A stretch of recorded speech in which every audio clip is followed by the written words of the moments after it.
दीदी जो है वो जान चुके हैं कि बंगाल की जो जनता है वो बहुत अच्छे से उनके विचारधारा को समझ चुकी है और अब वो इस तरह से अपने आप को बचाने की कोशिश कर रही हैं।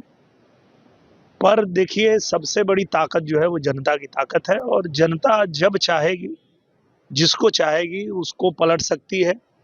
और जनता बंगाल की जो है वो दीदी को पलटने जा रही है, यही डर है उनको, इसलिए वो इस तरह का बयान दे रही है। सर, कांग्रेस नेता ने हिमंता विश्व शर्मा की पत्नी को लेकर के बड़ा आरोप लगाया था। कहा था कि तीन पासपोर्ट लेकर चलती हैं और तीनों इस्लामिक कंट्री का पासपोर्ट लेकर चलते हैं। इसके खिलाफ हिमंता विश्व शर्मा की पत्नी ने एफआईआर किया था और आज पवन खेड़ा के आवास पर दिल्ली पुलिस पहुंची है सर, और असम पुलिस। देखिए, आप किसी के ऊपर भी कुछ भी अगर अनलगल आरोप लगाएंगे, कुछ भी अनाप शनाप बकेंगे तो कार्रवाई तो होगी।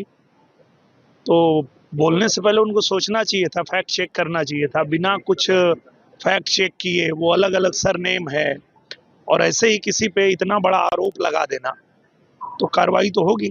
सर, हिमंता विश्व शर्मा को लेकर राहुल गांधी ने कहा है कि हमारी सरकार यदि बनी तो असम के मुख्यमंत्री को जेल भेज देंगे। तो इसीलिए तो नहीं बनेगी उनकी सरकार। कांग्रेस की सरकार इसीलिए तो नहीं बनेगी क्योंकि सब लोग जानते हैं, देश की जनता जानती है कि कांग्रेस को जब मौका मिला था, वही मौका मिला था, उसी असम में मौका मिला था, तो उन्होंने क्या किया असम के साथ में। देश में जब मौका मिला तो देश के साथ क्या किया, ये तो देश की जनता जानती है, तभी तो उनको सत्ता से दूर रखे हुए है। तो वो खुद ही बता देते हैं कि क्यों वो सत्ता से दूर है। सर, स्टार प्रचारक की लिस्ट जारी हुई सर। मनोज तिवारी का नाम स्टार प्रचारक की लिस्ट में है, लेकिन आपका नाम और पवन सिंह का नाम स्टार प्रचारकों की लिस्ट में नहीं है सर। क्या नहीं पवन तो सिंह बंगालियों को लेकर के जो गाना गाते हैं उसके लेकर के स्टार प्रचारक? नहीं नहीं, ऐसा नहीं है। 40 लोगों का नाम होता है स्टार प्रचारक में, लेकिन उसके बाद भी स्टार प्रचारक के अलावा भी जो पार्टी के कार्यकर्ता हैं वो प्रचार में जाते ही हैं। तो ऐसा नहीं है कि स्टार प्रचारक में नाम हो तभी कोई प्रचार करता है। हमारे भारतीय जनता पार्टी के एक एक कार्यकर्ता जो है चुनाव में लगे हुए हैं और जैसे ही आदेश आएगा हम सब लोग भी लगेंगे। प्रधानमंत्री नरेंद्र मोदी ने कल कहा अपना दिवस के दिन कि हमारा पार्टी जो है दो एजेंडे पर काम करता है, एक यूसीसी पर और दूसरा देश के विकास। क्या कहेंगे? देखिए, देश प्रथम है, इसमें कोई दो राय नहीं है। और भारतीय जनता पार्टी के बारे में तो आप सब जानते हैं कि यहाँ व्यक्ति से ऊपर जो है पार्टी है और पार्टी से ऊपर देश है।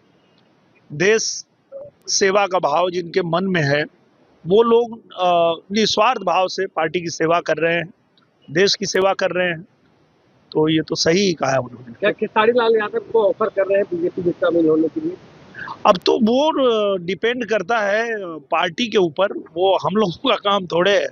वो तो जो शीर्ष नेतृत्व होता है वो डिसाइड करता है किसको चुनाव लड़ना है, किसको पार्टी में लाना है, किसको पार्टी से निकालना है। वो काम तो शीर्ष नेतृत्व का होता है। क्या आप चाहते हैं कि खेसारी लाल यादव बीजेपी ज्वाइन करें? मेरे चाहने से कुछ होगा नहीं। वैसे वो मेरे छोटे भाई हैं और अगर उन्हें कहीं भी मौका मिले तो खुशी की बात है। हम कभी भी उनके विरोध में नहीं है, हम कभी भी उनका विरोध नहीं किए। उन्होंने जो भी ऐसी बातें की, जैसे रवि किशन जी के बारे में, मनोज तिवारी जी के बारे में, जो हमारे भी सीनियर हैं उनके भी सीनियर हैं, और अगर उन्होंने ताव में आकर के कभी उन लोगों को चैलेंज किया तो मुझे बोलना पड़ा। बाकी छोटे भाई हैं, उनसे कोई प्रॉब्लम थोड़े है हम लोग। गणेश कुमार के खिलाफ ऑफिस पर प्रस्ताव लाया था, विपक्ष ने उसको खारिज कर दिया गया। चुनाव आयोग के खिलाफ महाभियोग प्रस्ताव लाया है। तो कुछ भी अनाप शनाप ये लोग अगर हरकत करेंगे तो खारिज हो ही जाएगा। ये बिना सोचे समझे कुछ भी करना शुरू कर देते हैं, क्योंकि देश की जनता का विश्वास जीती है ना आप, उस पे काम ही नहीं करते ये लोग। देश की जनता का विश्वास अगर भारतीय जनता पार्टी के साथ है, एनडीए के साथ है, तब ना पूरे देश में एनडीए की सरकार बन रही है, एनडीए जीत रही है। तो ये जनता का विश्वास जीतने का काम करें ये लोग, तब कुछ हो पाएगा। वैसे कुछ भी आरोप लगाने से थोड़े होगा। Thank you. ये रिक्वेस्ट किया है कि जो महिला आरक्षण बिल आ रहा है उसके लिए सांसद के लिए तीन दिनों तक समय बढ़ाने की मांग की, प्रधानमंत्री ने मांग की। देखिए, ये बहुत बड़ा मुद्दा है और महिला आरक्षण जो है वो महिलाओं का जो हक है वो उनको देने का काम प्रधानमंत्री जी कर रहे हैं।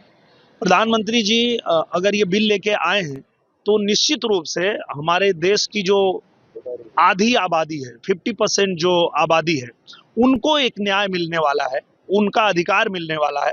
तो निश्चित रूप से प्रधानमंत्री जी ने पहले भी कहा है कि उनकी सोच ही यही है, पार्टी की भी सोच यही है कि गरीबों के लिए काम करेंगे, युवाओं के लिए काम करेंगे, महिलाओं के लिए काम करेंगे। तो उसमें जब वो काम हो रहा है तो समय मिलना ही चाहिए। खड़गे जी ने एक बड़ा बयान दे दिया है, बड़ा आपत्तिजनक बयान है कि भाजपा पूरी तरह सांप की तरह है, इसलिए अगर सांप है तो पहले उसको मारना। देखिए, अब खड़गे जी कुछ भी कहेंगे और देश तो जानता है कि कौन क्या है, और उनके बयान पे क्या ही कह सकते हैं। उनको पूरे देश ने बता दिया है, पूरी जनता ने बता दिया। इतने सारे चुनाव हुए, हर चुनाव में उनका क्या हश्र हुआ सब लोग जानते हैं। तो अब उनके सर्टिफिकेट की जरूरत नहीं है भाजपा को। भारतीय जनता पार्टी विश्व की सबसे बड़ी पार्टी ऐसे ही नहीं बनी है, वो इसलिए बनी है कि जो भी वादा करती है उसको निभाती है। भारतीय जनता पार्टी ने जो जो वादे किया वो सब पे खरा उतरी है, तब जाके विश्वास जीता है और आज इतनी बड़ी पार्टी बनी है। बंगाल में जीत हो रही है 100% जीत हो रही है, क्योंकि बंगाल की जनता चाह रही है बदलाव। और देखिए, ये जनता के हाथ में ही होता है, और जनता जब चाह देगी तो फिर कोई रोक नहीं पाएगा। बीजेपी इलेक्शन कमीशन से मिलकर नाम कटवा रहे हैं बंगाल में। दीदी जो है वो जान चुके हैं कि बंगाल की जो जनता है वो बहुत अच्छे से उनके विचारधारा को समझ चुकी है, और अब वो इस तरह से अपने आप को बचाने की कोशिश कर रही हैं। पर देखिए, सबसे बड़ी ताकत जो है वो जनता की ताकत है, और जनता जब चाहेगी, जिसको चाहेगी उसको पलट सकती है। और जनता बंगाल की जो है वो दीदी को पलटने जा रही है, यही डर है उनको, इसलिए वो इस तरह का बयान दे रही है। सर, कांग्रेस नेता ने हेमंता विश्व शर्मा की पत्नी को लेकर के बड़ा आरोप लगाया था। कहा था कि 3 पासपोर्ट लेकर चलती है और तीनों इस्लामिक कंट्री का पासपोर्ट लेकर चलते हैं। इसके खिलाफ हेमंता विश्व शर्मा की पत्नी ने FIR किया था और आज पवन खेड़ा के आवास पर दिल्ली पुलिस पहुंची है सर, और असम पुलिस। देखिए, आप किसी के ऊपर भी कुछ भी अगर अनलगल आरोप लगाएंगे, कुछ भी अनाप शनाप बकेंगे तो कार्रवाई तो होगी। तो बोलने से पहले उनको सोचना चाहिए था, फैक्ट चेक करना चाहिए था। बिना कुछ फैक्ट चेक किए वो अलग अलग सरनेम है और ऐसे ही किसी पे इतना बड़ा आरोप लगा देना, तो कार्रवाई तो होगी। सर, हेमंता विश्व शर्मा को लेकर राहुल गांधी ने कहा है कि हमारी सरकार यदि बनी तो असम के मुख्यमंत्री को जेल भेज देंगे। तो इसीलिए तो नहीं बनेगी उनकी सरकार। कांग्रेस की सरकार इसीलिए तो नहीं बनेगी क्योंकि सब लोग जानते हैं, देश की जनता जानती है कि कांग्रेस को जब मौका मिला था, वही मौका मिला था, उसी असम में मौका मिला था, तो उन्होंने क्या किया असम के साथ में। आपके राज्य की खबरें, आपके शहर की खबरें सबसे पहले जानने के लिए देखते रहें अमर उजाला। चैनल को सब्सक्राइब जरूर कर लें और पाएं हर अपडेट।